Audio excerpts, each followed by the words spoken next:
Hello दोस्तों, स्वागत करता हूं आप सबका अपने इस यूट्यूब चैनल पॉलीटेक्निक क्लासेस पर। दोस्तों, आशा करता हूं आप लोग अच्छे होंगे, घर पर होंगे और अपने एग्ज़ाम की प्रिपरेशन को अच्छे से कर रहे होंगे। तो चलिए दोस्तों, आज के इस वीडियो में हम देखने वाले हैं कि आपका जो एनालॉग इलेक्ट्रॉनिक्स चैप्टर है, यदि आप इलेक्ट्रिकल या फिर इलेक्ट्रॉनिक्स या फिर अदर ब्रांच के जो स्टूडेंट है, तो यदि आपका सब्जेक्ट एनालॉग इलेक्ट्रॉनिक्स है, तो आज हम इसके बहुत ही महत्वपूर्ण चैप्टर, जिसका नाम क्या है कि बहुचरण ट्रांजिस्टर प्रवर्धक, क्या है मल्टी स्टेज ट्रांजिस्टर प्रवर्धक। तो इसका आज हम ऑब्जेक्टिव टाइप क्वेश्चन के बारे में देखेंगे। जैसा कि आपको पता है, आपका एग्जाम जो होने वाला है ऑनलाइन मोड में होगा, तो हम आज के इंपॉर्टेंट क्वेश्चनों को देखेंगे। और हाँ दोस्तों, आपको बता दें थोड़ा सा कि आपका जो एग्ज़ाम होने वाला है, ऑनलाइन एग्ज़ाम जो होने वाला है, वो आपका जो डेट है, ये आप मत मान के चलिए कि आपका डेट बढ़ाया जाएगा। देखिए, बढ़ाया भी जा सकता है, नहीं बढ़ाया जा सकता है, पर हाँ, यदि अभी इस टाइम देखें तो अभी आपका एक नोटिस आया है आपके एग्ज़ाम फॉर्म से रिलेटेड।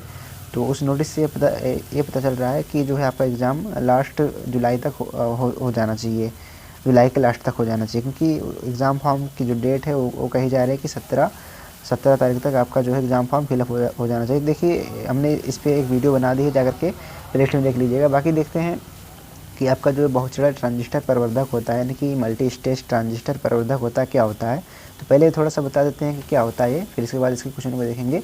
देखिए, जो मल्टी स्टेज ट्रांजिस्टर प्रवर्धक होता है, क्या करता है कि वीक सिग्नल होते हैं, जो कमज़ोर सिग्नल होते हैं, उनका जो है यदि हम उच्च आवृत्ति में उनका यूज़ करना चाहें, हाई सिग्नल में उनका यूज़ करना चाहें, तो क्या होता है, बहुचरण ट्रांजिस्टर प्रवर्धक का हम यूज़ करते हैं। क्योंकि एकल चरण ट्रांजिस्टर जो होता है, वो वीक सिग्नल को क्या करता है, उच्च सिग्नल में प्रवाहित नहीं कर पाता है। तो जब हमको क्या करना है, वीक सिग्नल को उच्च सिग्नल में प्रवाहित करना होगा, तो हम क्या करेंगे, बहुचरण ट्रांजिस्टर का यूज करेंगे, जिससे हम वीक सिग्नल को, यानी कमज़ोर सिग्नल को हाई सिग्नल में यूज कर सकते हैं। तो इसीलिए हम बहुचरण ट्रांजिस्टर प्रवर्धक पढ़ते हैं, और आपको इसमें बहुचरण ट्रांजिस्टर प्रवर्धक के बारे में पढ़ना पड़ेगा इस चैप्टर में।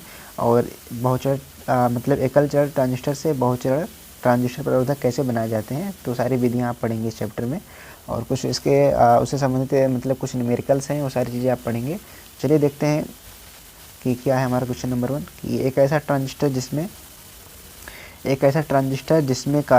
परिवर्धन के कई चरण या स्टेज होते हैं। मतलब कहने का कि एक ऐसा ट्रांजिस्टर आप बताइए जिसमें परिवर्धन के कई चरण या स्टेज होते हैं, वो कहलाते हैं। ऑप्शन ए है एकल चरण ट्रांजिस्टर, ऑप्शन बी बहुचरण ट्रांजिस्टर, ऑप्शन सी दोनों, और ऑप्शन डी इनमें से कोई नहीं। चलिए दोस्तों, यदि आपने अगर पढ़ा होगा तो कमेंट बॉक्स में कमेंट करके बताइए क्या होता है। देखिए, तो हम बता देते हैं आपको।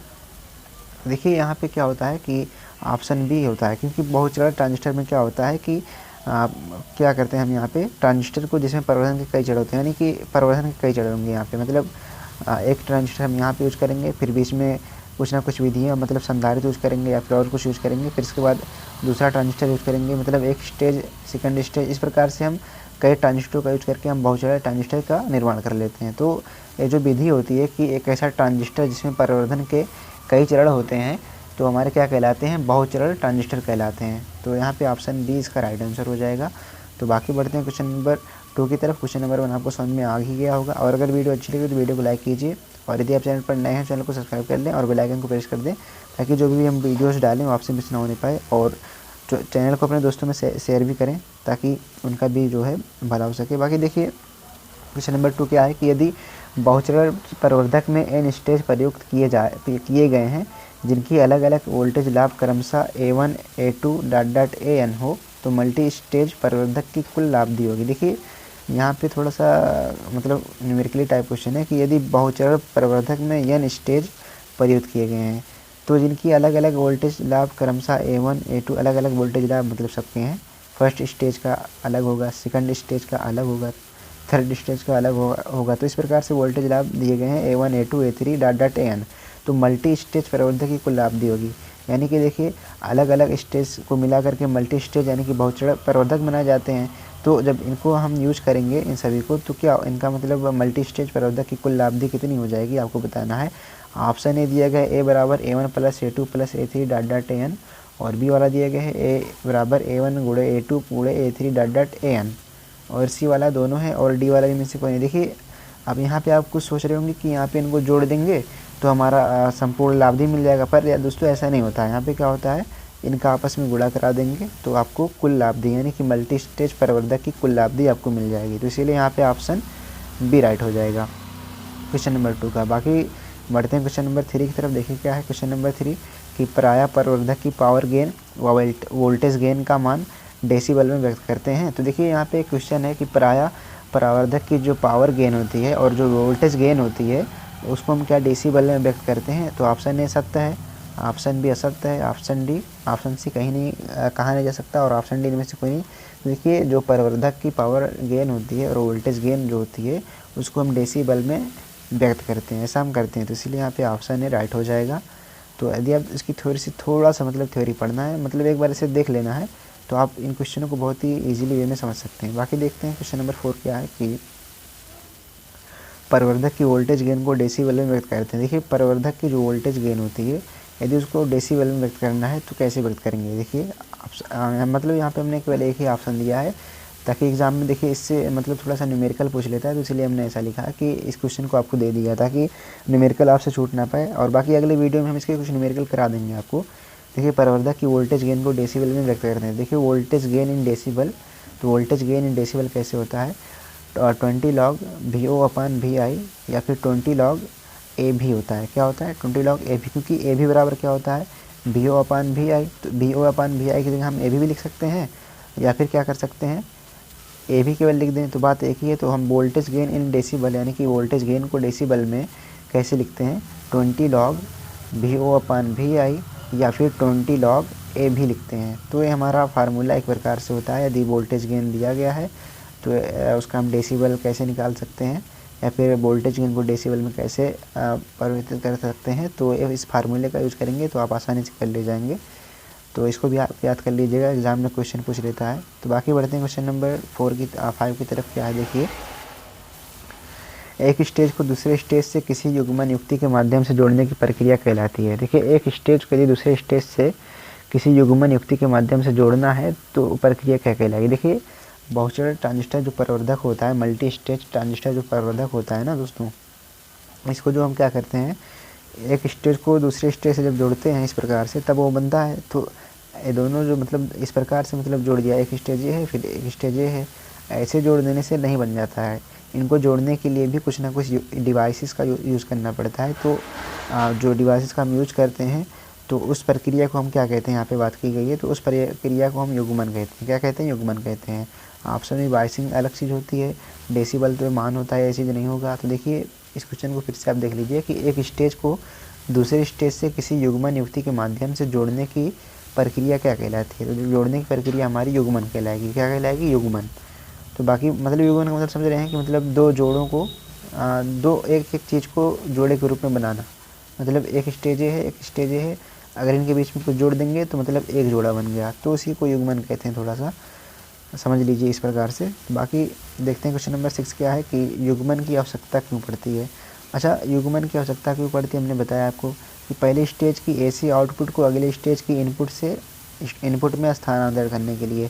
तो देखिए हम क्या करते हैं कि जो हमारा बहुचड़ा मतलब मल्टी स्टेज ट्रांजिस्टर प्रवर्धक जो होता है, एम्पलीफायर जो होता है, उसको हम डायरेक्टली ऐसे यूज करके ऐसे यूज करके मतलब लाइन से बना सकते हैं। पर ऐसा हम इसलिए नहीं करते हैं क्योंकि देखिए क्या होता है कि पहले स्टेज की जो एसी वोल्टेज होती है, एसी आउटपुट को अगले स्टेज की इनपुट में स्थानांतरित करना होता है।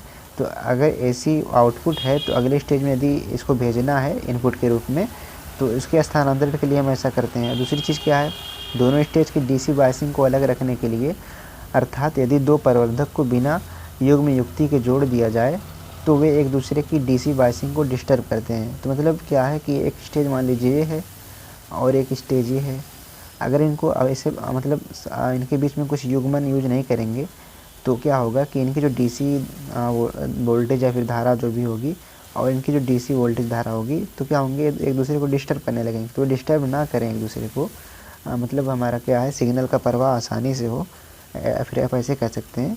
तो इसीलिए हम क्या करते हैं, युग्मन का यूज करते हैं ताकि मतलब डिस्टर्बिंग ना हो और क्या है एसी आउटपुट जो है इनपुट में स्थानांतरित हो पाए। बाकी देखिए क्वेश्चन नंबर 6 आपको समझ में आ ही गया होगा। बाकी देखते हैं क्वेश्चन नंबर 7 क्या है कि मल्टी स्टेज प्रवर्धक में युग्मन हेतु मुख्य तौर पर प्रयुक्त युक्तियाँ प्रयोग की जाती हैं। देखिए मल्टी स्टेज यानी कि बहुचड़ प्रवर्धक में युग्मन हेतु मुख्यतः तौर पर युक्तियाँ प्रयोग की जाती है। तो ऑप्शन ए कैपेसिटर एवं ट्रांसफार्मर, ऑप्शन बी प्रतिरोध, option C voltage, option D इनमें से कोई नहीं। देखिए मल्टी स्टेज प्रवर्धक को यदि युग्मन हेतु यूज करना है तो युग्मन हेतु मुख्य तौर पर कौन सी युक्ति हम यूज करते हैं युग्मन के लिए? तो कैपेसिटर तथा ट्रांसफार्मर, प्रतिरोध, वोल्टेज। देखिए यहाँ पे प्रतिरोध और वोल्टेज नहीं होगा, यहाँ पे क्या होगा, कैपेसिटर होगा और ट्रांसफार्मर होगा। तो इन दोनों चीज़ों को हम यूज करके कैपेसिटर और एक ट्रांसफार्मर यानी कि संधारित्र और ट्रांसफार्मर का यूज करके हम मल्टी स्टेज प्रवर्धक युग्मन जो है करते हैं। तो आशा करता हूँ क्वेश्चन नंबर 7 आपको समझ में आया होगा। बाकी देखते हैं क्वेश्चन नंबर 8 क्या है कि देखिए क्या है कि मल्टी स्टेज प्रवर्धक में युग्मन की मुख्यतः कितनी विधियाँ होती हैं। देखिए मल्टी स्टेज प्रवर्धक में युग्मन की कितनी विधियाँ होती हैं? ऑप्शन ए आरसी युग्मन, ऑप्शन बी ट्रांसफार्मर युग्मन, ऑप्शन सी प्रत्यक्ष युग्मन, ऑप्शन डी सभी। तो देखिए हमने क्वेश्चन को इस टाइप से बना दिया, बाकी एग्जाम में पूछ सकता है कि ट्रांसफार्मर युग्मन कैसी विधि होती है। तो मतलब किसी भी टाइप से एग्जाम में पूछ सकता है, फिर पूछ लेगा कि मल्टी स्टेज युग्मन की कितनी विधियाँ होती हैं, 1 2 3 ऐसे करके दे देगा, तो आपको बताना होगा। तो हमने इसके नाम भी लिख दिए हैं ताकि आपको याद हो जाए। अब देखिए यहाँ पे आरसी युग्मन होता है और ट्रांसफार्मर युग्मन होता है और प्रत्यक्ष युग्मन, दोनों मतलब यहाँ पे तीनों होंगे, यानी कहने का मतलब ऑप्शन डी इस क्वेश्चन के हिसाब से राइट हो जाएगा। बाकी देखते हैं क्वेश्चन नंबर 9 क्या है कि आरसी कपलिंग है। अब देखिए आरसी कपलिंग क्या होती है, हमने अभी बता दिया कि युग्मन किस प्रकार से करते हैं, तो वही चीज़ है आरसी युग्मन क्या होता है या फिर आरसी कपलिंग क्या होती है। तो देखिए क्या होती है कि यदि दो स्टेज को कपलिंग कैपेसिटर यानी कि सीसी द्वारा युग्मित किया जाए तो उसे हम आरसी कैपेसिटर कहते हैं। आरसी का मतलब रेजिस्टेंस कैपेसिटर, रेजिस्टेंस प्रतिरोध संधारित्र, क्या कहेंगे, प्रतिरोध संधारित्र कहेंगे इसको। तो प्रतिरोध संधारित्र जो कपलिंग होती है कैसे होती है कि यदि दो स्टेज को कपलिंग कैपेसिटर यानी कि सीसी द्वारा युग्मित कर दिया जाए, कहने का मतलब एक स्टेज ये है और एक स्टेज ये है, तो यदि आप इसको जो है सीसी द्वारा ऐसे मतलब लगा करके यहाँ पे संधारित्र के द्वारा इसको अगर यदि आप जोड़ देते हैं तो ये हमारा क्या हो जाता है, आरसी कपलिंग हो जाता है। तो यदि आप इसकी थ्योरी को थोड़ा सा देखेंगे ना तो आपको बहुत बेहतर समझ में आएगा क्वेश्चन। बाकी देखिए क्वेश्चन नंबर 11 क्या है कि आइडियो रेंज में प्रयोग करने के लिए आरसी कपल्ड एम्पलीफायर सबसे अच्छा होता है। अब देखिए यहाँ पे हमने इस प्रकार से थोड़ा सा लिख दिया ताकि आपको अच्छे से याद हो जाए कि किस प्रकार से हम आरसी कपल्ड का यूज करते हैं। देखिए आइडियो रेंज में प्रयोग करने के लिए आरसी कपल एम्पलीफायर जो होता है सबसे अच्छा यूज मतलब होता है इसका। और बाकी देखते हैं आगे क्या लिखा गया है क्वेश्चन नंबर 12। तो क्वेश्चन नंबर 12 क्या है कि आरसी कपल्ड एम्पलीफायर को निम्न आवृत्तियों के लिए प्रयोग नहीं करते हैं। देखिए आरसी कपल्ड जो एम्पलीफायर होता है दोस्तों वो निम्न आवृत्ति के लिए इसको प्रयोग हम नहीं करते हैं, क्योंकि निम्न आवृत्ति के लिए क्या होता है ये उतना मतलब कार्य नहीं करता है, तो इसीलिए हम इसका यूज नहीं करते हैं। और अगर हम बात करें यहाँ पे निम्न आवृत्ति के लिए किसका यूज करते हैं तो हम जो है क्या करते हैं, जो हमारा प्रत्यक्ष युग्मन होता है, प्रत्यक्ष कपलिंग यानी कि जो है हमारा प्रत्यक्ष जो कपलिंग होता है उसका हम निम्न आवृत्ति में यूज करते हैं। तो आशा करते हैं क्वेश्चन नंबर 12 भी आपको समझ में आया होगा। तो देखिए क्वेश्चन कुछ था नहीं, मतलब हमने लिख दिया है कि आपको याद होना चाहिए कि निम्न आवृत्ति के लिए हम आरसी कपलिंग का यूज नहीं करते हैं, ताकि एग्जाम में यदि पूछ ले तो मतलब आप इस पर टिक ना लगाइएगा। बाकी आगे बढ़ते हैं। तो हमने यहाँ पे देखो लिख भी दिया है, क्योंकि यहाँ पे देखो लिखा है क्योंकि संधारित्र का प्रतिघात निम्न आवृत्ति पर बहुत अधिक होता है। तो जो संधारित्र होता है उसका प्रतिघात जो होता है निम्न आवृत्ति पर क्या होता है, बहुत अधिक होता है, यानी कि n/2 पाई FC जो होता है ये हमारा संधारित्र का प्रतिघात होता है। तो ये जो क्या है निम्न आवृत्ति पर बहुत अधिक प्रतिघात होता है। तो इसीलिए क्या कहते हैं हमारा जो आरसी कपल्ड होता है एम्पलीफायर होता है उसको हम निम्न आवृत्ति के लिए यूज़ नहीं करते हैं। बाकी देखते हैं क्वेश्चन नंबर 13 क्या है कि आरसी कपलिंग स्कीम के मुख्य अनुप्रयोग आइडियो प्रवर्धक में होता है। तो देखो ये आरसी कपलिंग स्कीम के मुख्य अनुप्रयोग आइडियो प्रवर्धक में किस रूप में होता है, देख लीजिए। Option A record player, option B tape recorder, option C TV receiver में, या फिर ऑप्शन डी रेडियो रिसीवर में, या फिर option E public address system में। तो देखिए हम जो बोल रहे हैं उसके लिए थोड़ा सा ध्यान दीजिए, थोड़ा सा अच्छा नहीं लिखा गया है। देखिए पहला है रेडियो प्लेयर रिकॉर्ड प्लेयर में, ऑप्शन बी टेप रिकॉर्डर में, ऑप्शन बी टीवी रिसीवर में, या फिर ऑप्शन डी रेडियो रिसीवर में, या फिर option E public address system में। देखिए इन जगहों पर हम जो है आरसी कपलिंग का हम यूज़ करते हैं। तो इन्हीं जगहों पर हम करते हैं, आपको याद होना चाहिए सारे नाम, ताकि जो है एग्ज़ाम में कोई भी नाम पूछ ले, मान लीजिए टेप रिकॉर्डर में हम किस कपलिंग का यूज करते हैं, आरसी का या फिर क्या कहते हैं ट्रांसफार्मर का, या फिर क्या हमारा था प्रत्यक्ष कपलिंग का। तो आपको याद होना चाहिए सारी चीज़ें। बाकी देखते हैं क्वेश्चन नंबर 13 तो हो गया, अब 14 क्या है। और अगर वीडियो अच्छी लगी तो वीडियो को लाइक करते चलें और चैनल को दोस्तों में शेयर भी करते चलें। देखिए 14 क्या है कि 1 मिनट दिखा देते हैं आपको थोड़ा सा। ट्रांसफार्मर कपलिंग है। तो देखिए ट्रांसफार्मर कपलिंग क्या होती है, जब दो स्टेज को ट्रांसफार्मर की सहायता से कपल किया जाता है तो उसे ट्रांसफार्मर कपलिंग कहते हैं। यानी कि एक स्टेज ये हमारा हुआ और स्टेज एक ही हमारा हुआ। अब इनको जब आप ट्रांसफार्मर के द्वारा क्या करेंगे, जब इनको जोड़ेंगे तो हमारा क्या हो जाएगा, ट्रांसफार्मर कपलिंग हो जाएगा। तो यहाँ पे इसका थोड़ा सा आप समझ सकते हैं। तो ये कोई क्वेश्चन नहीं था, मतलब आपको समझना था कि क्या कैसे होता है। बाकी देखिए क्वेश्चन नंबर 15 है कि प्रत्यक्ष युग्मन है। देखिए प्रत्यक्ष युग्मन क्या होता है कि यदि दो स्टेज को बिना किसी युग्म शक्ति का प्रयोग किए सीधा जोड़ दिया जाए तो उसे हम प्रत्यक्ष युग्मन कहते हैं। यानी कि आप अपने आप मतलब जोड़ देना, इसमें कोई जो है कोई मतलब कपलिंग डिवाइस का यूज ना करना। तो उससे हम जैसे मान लीजिए एक स्टेज ए है और एक स्टेज ए, इनको डायरेक्टली जोड़ देना ही क्या है हमारा प्रत्यक्ष युग्मन है। इसमें कोई हम ना ट्रांसफार्मर का यूज करेंगे ना ही कोई संधारित्र का यूज करेंगे, संधारित्र का ना ही इसमें कोई यूज करते हैं। तो ये हमारा क्या हो जाता है, प्रत्यक्ष कपलिंग हो जाता है। तो अब देखिए क्वेश्चन नंबर 16 क्या है कि ट्रांसफार्मर कपलिंग का यूज करते हैं। देखिए ट्रांसफार्मर कपलिंग का यूज हम कहाँ कहाँ करते हैं देख लीजिए। ऑप्शन ए है पावर एम्पलीफिकेशन में, और दूसरा क्या है प्रतिबाधा मैचिंग में। देखिए ट्रांसफार्मर जो कपलिंग हम करते हैं पावर के एम्पलीफिकेशन में करते हैं और एक प्रतिबाधा मैचिंग में करते हैं। तो इन दो जगहों पर ट्रांसफार्मर कपलिंग बहुत ही ज़्यादा यूज होती है, तो आपको याद होना चाहिए। बाकी देखते हैं क्वेश्चन नंबर 17 है, क्या है कि लास्ट क्वेश्चन जो कि है कि प्रत्यक्ष कपलिंग, तो लिखा है प्रत्यक्ष कपलिंग का यूज करते हैं। तो ऑप्शन इसमें ए दिया गया है कि डीसी परिवर्धन तथा निम्न आवृत्ति में। देखिए प्रत्यक्ष कपलिंग का हम यूज करते हैं, हमने पहले ही बताया था कि निम्न आवृत्ति में करते हैं और किस में करते हैं, डीसी परिवर्धन में करते हैं। तो इसलिए यहाँ पे इसका जो आंसर हो जाएगा यही हो जाएगा कि जो प्रत्यक्ष कपलिंग होती है उसका हम यूज डीसी परिवर्धन में करते हैं और निम्न आवृत्ति परिवर्धन में करते हैं। तो इसलिए इसका जो राइट आंसर हो जाएगा यही हो जाएगा। बाकी आपको वीडियो कैसी लगी कमेंट करके बताइए, और अगर वीडियो में इसमें कोई प्रॉब्लम है तो वो भी बताइएगा। और बाकी मिलते हैं आपसे अगली वीडियो में इसके कुछ न्यूमेरिकल्स के साथ, और बाकी के लिए बाय बाय, टेक केयर।